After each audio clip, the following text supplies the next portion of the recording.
Happy birthday handsome daddy. Mwah. Celebrate birthday daddy.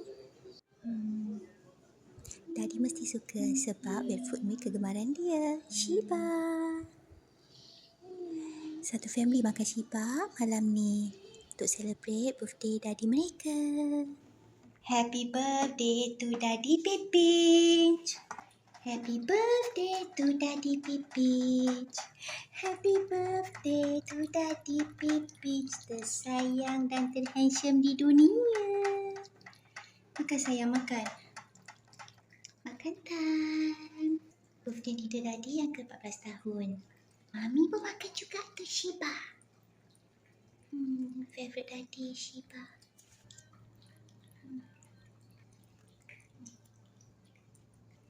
Mami Mima tak berganjak dari mangkuk. Berganjak juga sikit.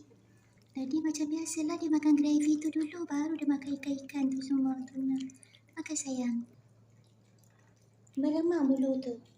Makan untuk Abang Bamban sekali ya dengan kuntum. Jangan lupa Abang Bamban dengan kuntum ya. Okey, round 1 semua dah selesai. Nanti ada round 2. Yang ni Nenek baru letak 2 tin. Nanti ada lagi 1 tin. Tak boleh makan banyak-banyak. Kena tengok takut ada yang tak habis kan bazir. Okey, semuanya tengah berehat. Cimpi juara dengan Daddy. Yang ini round 2. Makan dekat bawah pula. Cucak-cucak adik-beradik dia hari-hari gaduh. Tapi makan bersama.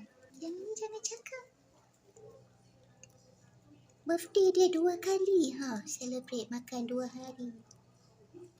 Round 2 hari kedua. Gendut.